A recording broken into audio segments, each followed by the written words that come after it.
Halo.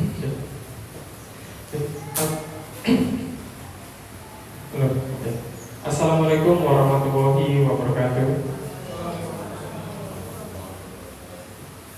Bismillahirrahmanirrahim. Alhamdulillahirabbil alamin.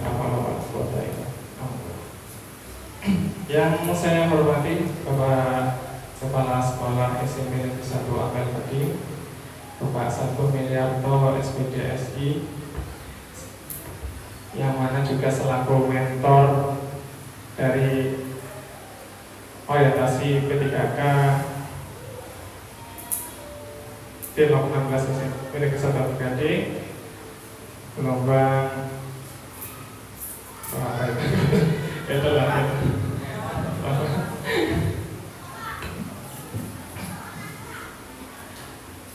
Kemudian yang saya hormati rekan-rekan P3K yang bersama-sama masih dalam orientasi.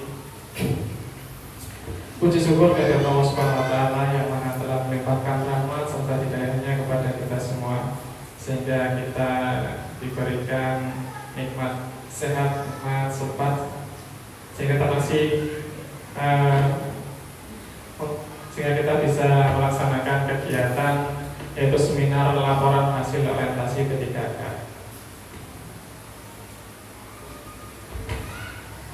Yang pertama, izinkan saya memperkenalkan diri. Nama saya Bayi Baskoro Sigit.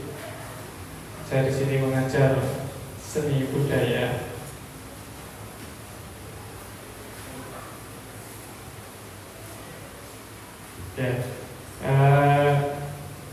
Di SMP Negeri 1 Apel Padi ada 10 peserta orientasi. Langsung latar belakang. Sebelum ASN atau PNS dan P3K menjalankan tugasnya, diperlukan pembekalan atau orientasi pengenalan tugas dan fungsi, nilai-nilai serta etika jabatan, sehingga nantinya dapat memenuhi core value Brahma dan employer branding ASN, yaitu bangga melayani bangsa sebagai transformasi budaya kerja ASN. Kemudian pelaksanaan orientasi mempunyai maksud, yaitu pengenalan susunan organisasi dan tata kerja, pengenalan jabatan, pengenalan manajemen kinerja organisasi, penerapan fungsi dan tugas P3K di tempat kerja. Kemudian memiliki tujuan, peserta mampu memahami program orientasi dan mengenal nilai etika instansi pemerintah. Kemudian peserta mampu mengaktualisasikan nilai-nilai dasar ASN berakhlak.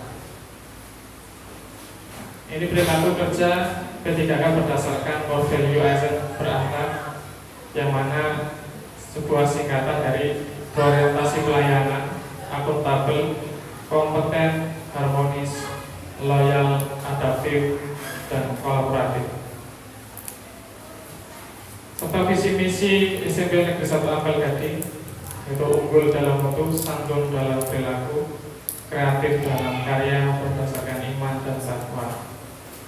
Yang kemudian dijabarkan menjadi misi, yaitu menyelenggarakan kegiatan bimbingan dan pembelajaran efektif, mengembangkan minat, bakat, dan potensi kreatif peserta didik, membentuk watak karakter akhlakul karimah peserta didik, mengupayakan terpenuhinya kebutuhan sarana, prasarana, dan fasilitas, mengimplementasikan manajemen berbasis sekolah, meningkatkan kompetensi tenaga pendidik dan kependidikan, membangun kebersamaan antara warga sekolah dan masyarakat.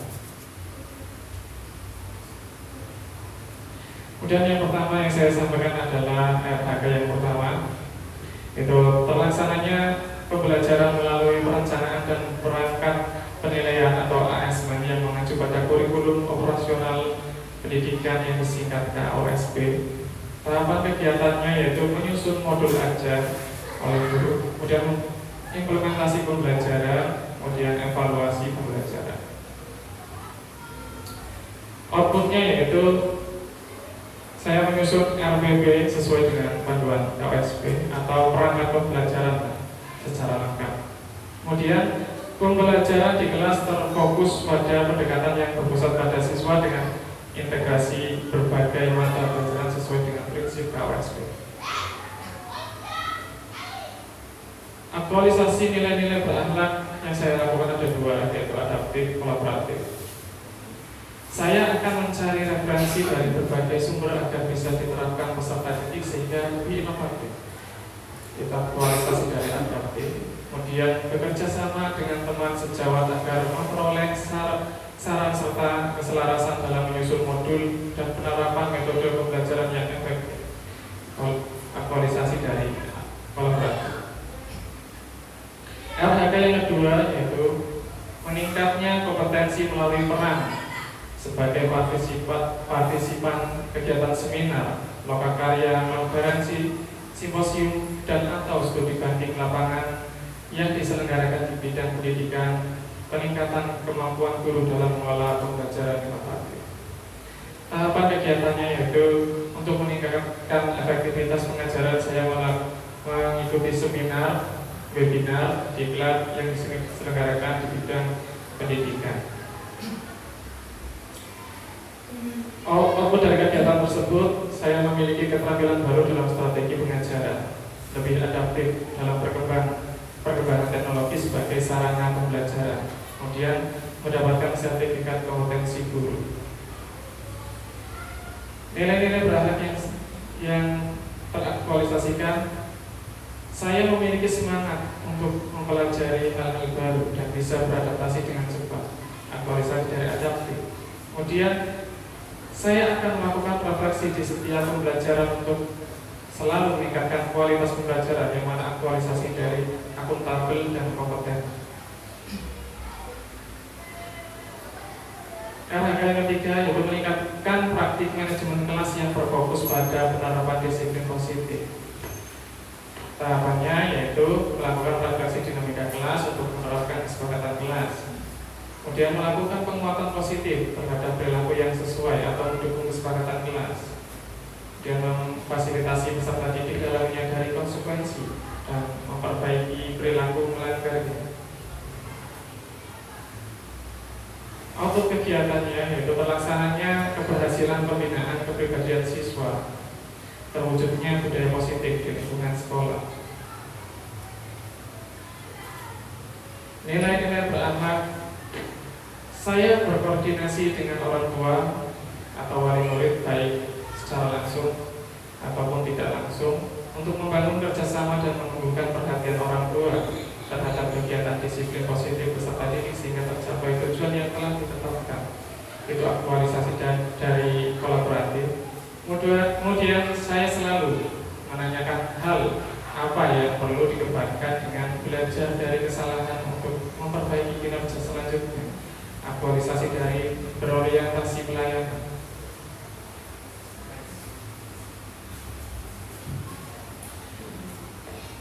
LHK keempat, meningkatnya kompetensi melalui peran sebagai partisipan observasi praktik pembelajaran, persiapan pelaksanaan dan diskusi tindak lanjut bersama rekan sejawat.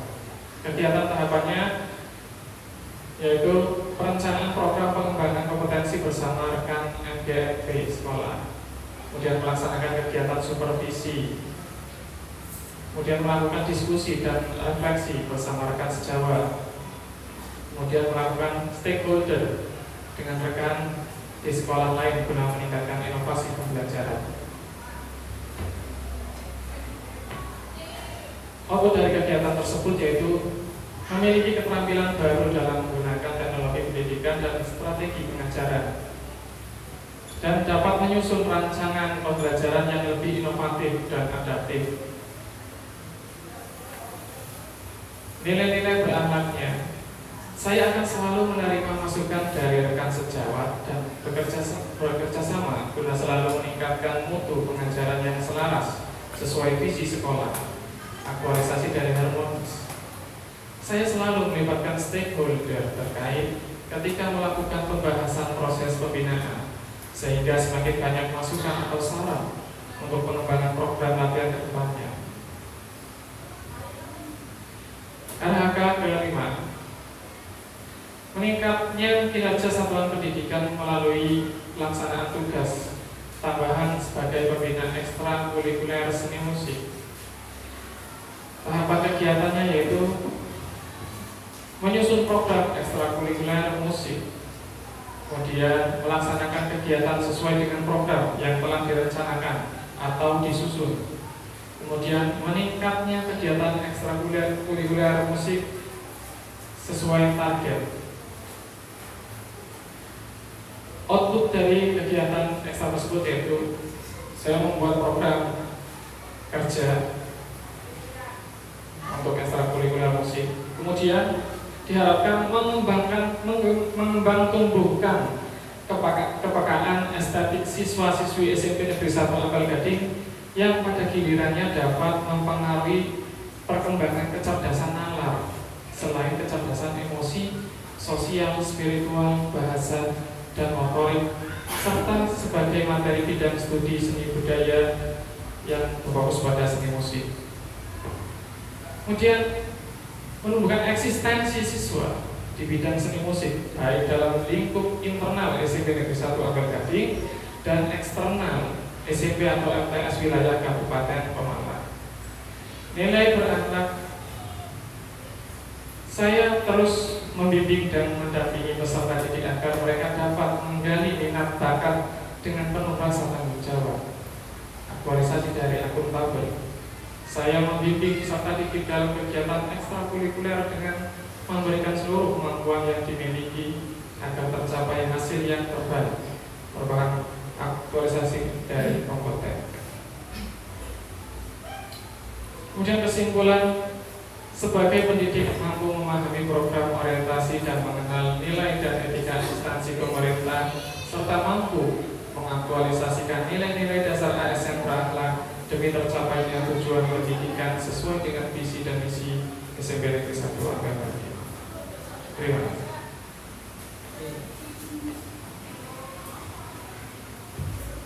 Untuk berikutnya sesi pertanyaan dan jawab, silakan kepada Bapak Ibu peserta orientasi dipersilakan untuk memberikan pertanyaan, masukan ataupun saran kepada Bapak Bayu Baskoro Sigit SP. Bapak Bayu. Terima kasih Pak Bayu tadi. Saya sekilas melihat di slide nilai eksistensi itu maksudnya yang seperti apa, yang lingkup internal dan eksternal itu yang seperti apa? Terima kasih Pak. Eksistensi siswa di lingkup internal di bidang seni musik di lingkup internal dan eksternal SMP Negeri 1 Ampel Gading. Kalau di lingkup internal itu berarti siswa bisa menuangkan karyanya atau menampilkan bakatnya melalui seperti acara di sekolah seperti perpisahan atau mungkin KCS biasanya ada, atau mungkin gelar karya P5 itu bisa diimplementasikan di situ. Kemudian kalau di eksternal itu bisa mengikuti lomba FLS 2N yang pernah saya lakukan. Ada slide-nya sebagai bukti, Bapak Rudi, saya tampilkan di situ. Bisa diputar sedikit.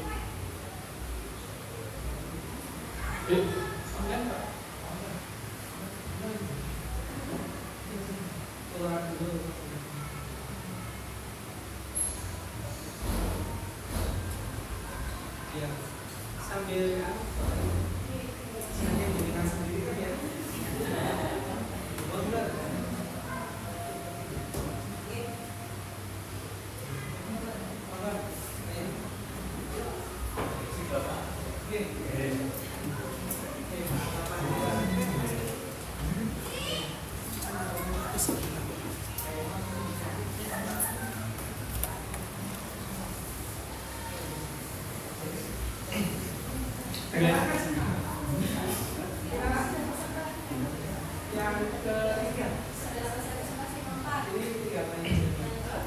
Ya, ini sebenarnya slide ini adalah saya menampilkan video ketika mengikuti siswa mengikuti FLS.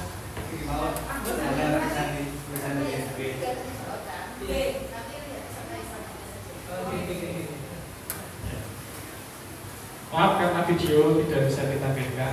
Sebenarnya itu adalah video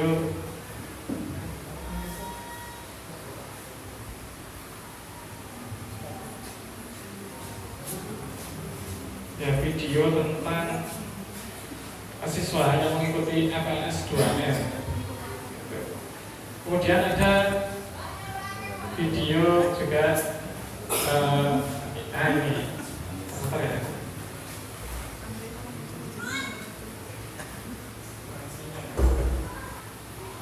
Gak bisa.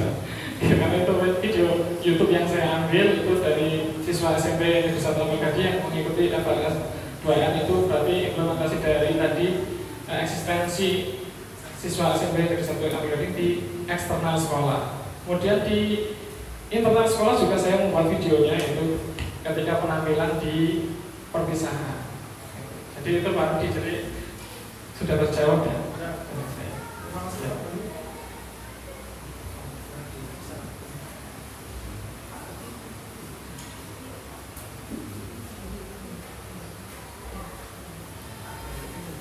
Terima kasih kepada Bapak Bayu Baskoro Sikit.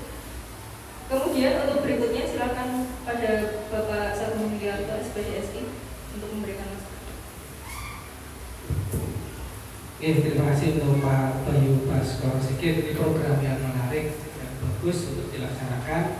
Saya yang memberikan masukan saja, mudah-mudahan dapat dilaksanakan dengan lebih baik lagi, meningkat untuk terutama untuk lomba yang terkait dengan FLS 2M, karena SMP kita memang belum bisa